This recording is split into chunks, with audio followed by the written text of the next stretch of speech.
عزیز طلباء السلام علیکم ورحمۃ اللہ وبرکاتہ۔ میرا نام محمد طارق ہے، میں آپ کا جغرافیہ کا استاد ہوں۔ عزیز طلباء، آج ہم نے چیپٹر نمبر 7 زراعت کا ٹاپک جو ہے یہ زراعت کی اہمیت بحیثیت معاشی سرگرمی، اور پیج نمبر بیٹا 67 سے لے کر یہ دیکھیں بیٹا پیج نمبر 67 سے لے کر پیج نمبر 70 تک جو ہے ہم نے آج اس کی ریویژن بھی کرنی ہے، اور ساتھ ساتھ اس میں آنے والے اہم مشقی سوالات اور اضافی جو مختصر سوالات ہیں اس کو بھی ریڈ کرنا ہے، اس کے اوپر نشان بھی لگانے ہیں۔ اور اس کے علاوہ اس کا لانگ کوشچن نمبر 1 جو پہلے ہی پیج سے پیج نمبر 67 سے سٹارٹ ہو رہا ہے، آج ہم نے اس کو یاد بھی کرنا ہے ہوم ورک کے طور پر اچھے طریقے سے۔ بیٹا یہ لانگ ٹیسٹ کے اندر آنے کا چانس بھی ہوتے ہیں، اس کے بہت زیادہ اہم بھی ہے، اور یہ ٹرم کے اندر کئی دفعہ آ چکا ہے۔ تو کتاب کھولیے بیٹا، زراعت کی اہمیت بحیثیت معاشی سرگرمی، یہ اس کا ٹاپک ہے، اور یہیں سے بیٹا لانگ کوشچن نمبر 1 سٹارٹ ہو رہا ہے۔ آپ یہاں نشان لگا لیں LQ1 یہاں سے سٹارٹ کر لیں اس کو، اور اس کی فرسٹ لائن جو ہے بیٹا یہ ایکسرسائز کا SQ1 ہے۔ فصلیں اگانے اور جانور پالنے کو زراعت یا کھیتی باڑی کہتے ہیں۔ فصلیں اگانے اور جانور پالنے کو زراعت یا کھیتی باڑی کہتے ہیں۔ دنیا کی کثیر آبادی، یہاں تک بڑے اس کا آنسر ہو گیا کوشچن نمبر 1 کا۔ دنیا کی کثیر آبادی براہ راست یا بالواسطہ اس شعبے سے منسلک ہے، اور زراعت کے شعبے سے خام مال کا یعنی را مٹیریل جو ہے اس کو ہم خام مال کہتے ہیں۔ جیسے گنا، کیوں گنا جو ہے یہ خام مال ہے، را مٹیریل ہے، اور اس سے کیا بنتا ہے بیٹا چینی وغیرہ شوگر وغیرہ بنتی ہے۔ اور کپاس جو ہے یہ را مٹیریل ہے، اور یہ جو ہے بیٹا اس سے سوتی کپڑے اور بھی دیگر مصنوعات اس سے تیار دھاگا وغیرہ تیار کی جاتی ہیں۔ تو دنیا میں صنعتوں کو خام مال کی فراہمی کی زراعت کے شعبے کی مرہون منت، مرہون منت کو انڈر لائن کر لیں بیٹا، یہ MCQs کا پوائنٹ ہے۔ ذیل میں زرعی شعبے کی اہمیت بیان کی گئی ہے۔ اب یہاں سے بیٹا بیسک جو LQ1 ہے وہ یہاں سے سٹارٹ ہو رہا ہے، اہم ذریعہ معاش سے۔ اب یہاں سے بے شک LQ سٹارٹ کریں، آپ کی مرضی ہے، یا پیچھے سے آپ سٹارٹ کر لیں تو آپ کی مرضی ہے۔ تو یہاں سے بیٹا LQ1 سٹارٹ ہو رہا ہے، اہم ذریعہ معاش، اور اس کی فرسٹ لائن جو ہے یہ SQ2 بھی ہے ایکسرسائز کا۔ ذریعہ اہم ذریعہ معاش، زراعت کا شعبہ دنیا میں اہم ذریعہ معاش ہے۔ معاش کہتے ہیں بیٹا روزی کمانے کا ذرائع، رزق حاصل کرنے کے ذرائع کو معاش کا ذریعہ کہا جاتا ہے۔ دنیا کی کثیر آبادی کا انحصار زراعت پر ہے، دنیا کی کثیر آبادی کا انحصار زراعت پر ہے۔ اور یہاں تک بیٹا SQ2 ختم ہو گیا، SQ2 ختم ہو گیا، اور آگے بیٹا خوراک کا ذریعہ۔ زرعی شعبہ کسی ملک میں بسنے والے تمام لوگوں کی ہر قسم کی خوراک، مثلا اناج، پھل، سبزیاں، دودھ، گوشت وغیرہ فراہم کرتا ہے، جس سے عوام کی غذائی ضروریات پوری ہوتی ہیں۔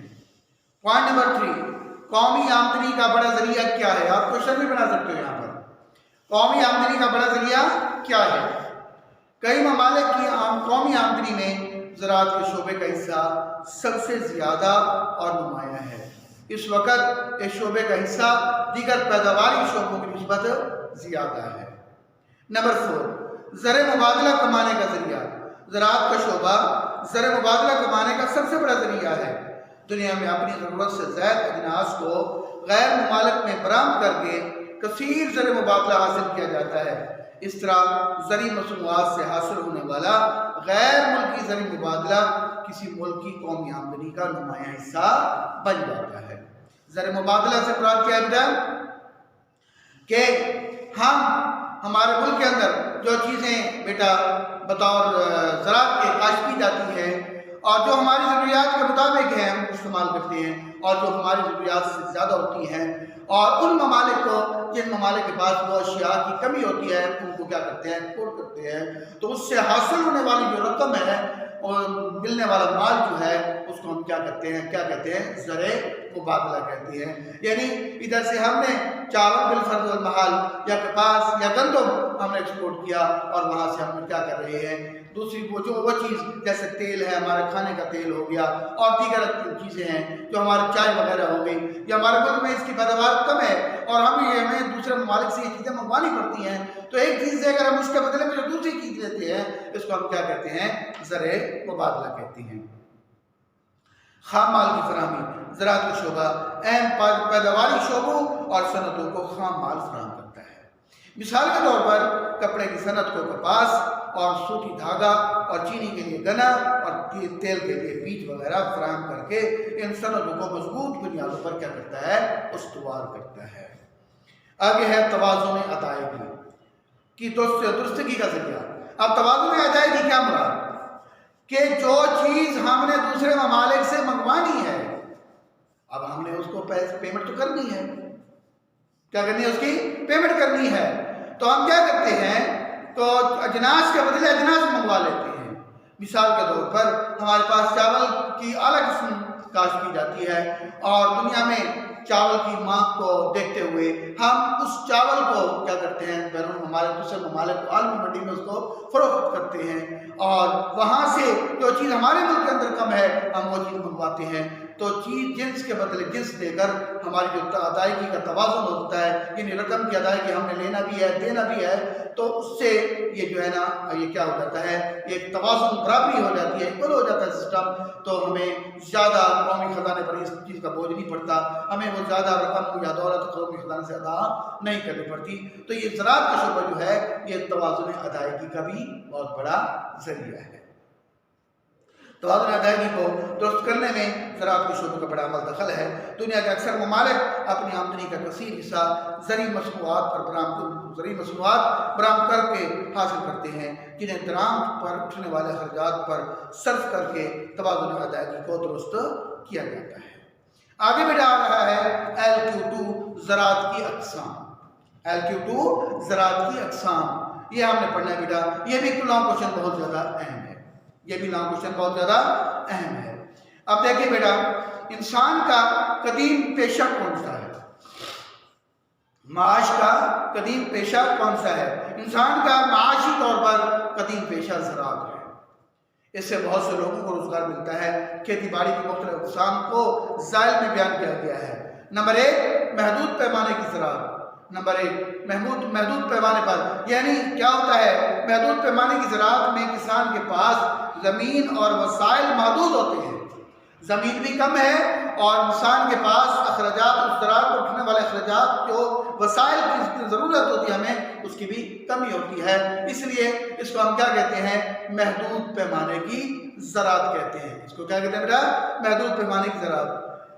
وسائل اور پیداوار صرف کسان اور اس کے خاندان کی ضرورت پوری کرتی ہیں۔ زیادہ تر کھیت رقبے کے لحاظ سے چھوٹے ہوتے ہیں، جہاں جدید مشینری کا استعمال ممکن نہیں۔ اس طرح کی زراعت جنوبی ایشیا، جنوب مشرقی ایشیا اور اس کے علاوہ چین وغیرہ میں ہوتی ہے۔ اب آتے ہیں ہم دوسری قسم کی طرف، عمیق زراعت۔ عمیق زراعت سے کیا مراد ہے؟ یہ بیٹا میں نے کوشچن بنا دیا، عمیق زراعت سے کیا مراد ہے، یا عمیق زراعت کن ممالک میں کی جاتی ہے؟ عمیق زراعت کے ایسے طریقے میں کم رقبے سے زیادہ فصل اگائی جاتی ہے۔ عمیق زراعت کی ڈیفینیشن کیا ہے بیٹا؟ ایسے زراعت، یعنی زراعت کا وہ طریقہ جس سے کم رقبے سے زیادہ فصل حاصل کی جاتی ہے، اس کو ہم کیا کہتے ہیں، عمیق زراعت کہتے ہیں۔